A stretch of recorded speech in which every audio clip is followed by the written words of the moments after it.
যে ব্যক্তি সিগারেট খাবে তার 40 দিন সালাত কবুল হবে না, এটা কি ঠিক? একেবারে ব্যাঠিক, এটাও বলা যাবে না ভাই। এই জন্য আমি বলছি যে কাঁচা পেঁয়াজ বা কাঁচা রসুন যে খেয়েছে সে যেন আমার মসজিদের কাছেও না আসে। আরেক হাদিসে হুজুর ইরশাদ করেছেন যে কাঁচা পেঁয়াজ কাঁচা রসুন এটা যে খেয়েছে সে যেন আমার নামাজের মুসল্লা থেকে দূরে থাকে। তাহলে পেঁয়াজ এবং রসুন কাঁচা খেলে মুখে একটা দুর্গন্ধ হয়, বিড়ি সিগারেট খেলে ওই দুর্গন্ধটা হয় কি না আপনি নিজেকে জিজ্ঞেস করুন। পেঁয়াজ রসুনের গন্ধ এটা ভালো করে ব্রাশ করলে, দাঁত মাজলে এটা দূর হয়ে যায়, কিন্তু পেঁয়াজ রসুনের গন্ধ 100 বার দাঁত মাজলেও পেঁয়াজ রসুনের গন্ধ দূর হয়ে যায়, কিন্তু বিড়ি সিগারেটের গন্ধ 100 বার দাঁত মাজলেও এটা দূর হয় না।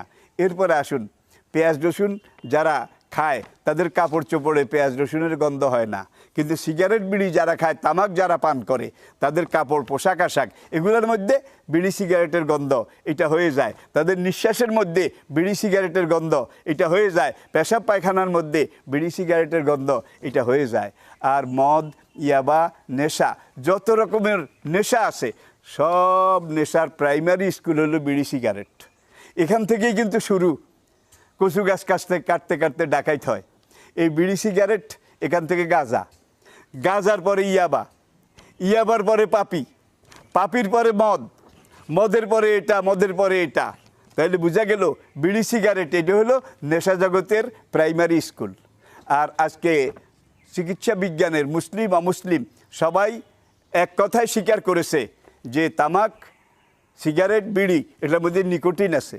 এই নিকোটিন হার্টের ক্ষতি করে, ব্লাডের ক্ষতি করে, বাল্বের ক্ষতি করে, কিডনির ক্ষতি করে, শরীরের অঙ্গ প্রত্যঙ্গগুলো এগুলো চলৎশক্তি এটাকে ধীরে ধীরে নষ্ট করে দেয়। সুতরাং আপনি নিজের পয়সা দিয়ে দেখবেন বিড়ি সিগারেটের প্যাকেটের উপরে লেখা থাকে, জর্দার কৌটার উপরেও লেখা থাকে যে এই ধূমপান বিষপান, লেখা থাকে যে এই বিড়ি সিগারেট এইটা শরীরের জন্যে মারাত্মক। আবার কোনো কোনো প্যাকেটের উপরে লেখা থাকে এই বিড়ি সিগারেট এমন নিকোটিন যেটা খেলে ক্যান্সার রোগ এটা সৃষ্টি হয়। সুতরাং পয়সা দিয়ে আপনি এই নেশা জগতের প্রাইমারি স্কুলে ভর্তি হবেন বিড়ি সিগারেটের মাধ্যমে। আরেকটা হাদিসটা অবশ্য সনদ নিয়ে কেউ কেউ জয়ীব বলেছে, সেটা হলো যে বিড়ি সিগারেট এগুলা পান করে আর এই ধূমপান করে তার থেকে ফেরেশতা 40 হাত দূরে থাকে, 40 হাত দূরে থাকে। সুতরাং ফেরেশতা 40 হাত দূরে থাকে। আর এখানে আপনি প্রশ্ন করেছেন তার 40 দিনে সালাত কবুল হবে না, এই দুইটা কিন্তু একটা আরেকটা সম্পূরক পরিপূরক।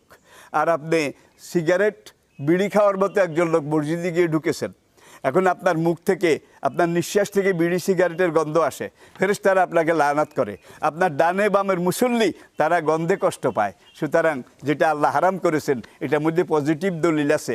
আজকের চিকিৎসা বিজ্ঞান ইসলাম যতগুলাকে হারাম করেছে সবগুলাকে স্বীকৃতি দিয়েছে যে ইসলাম যত কিছু হারাম করেছে সবগুলো ক্ষতিকর, আর ইসলাম যত কিছু বৈধ করেছে সবগুলো উপকারী। এটাই হলো ইসলামের আজকের এই বিজ্ঞানের এই যুগেও ইসলামের সবচেয়ে বড় গ্রহণযোগ্যতা।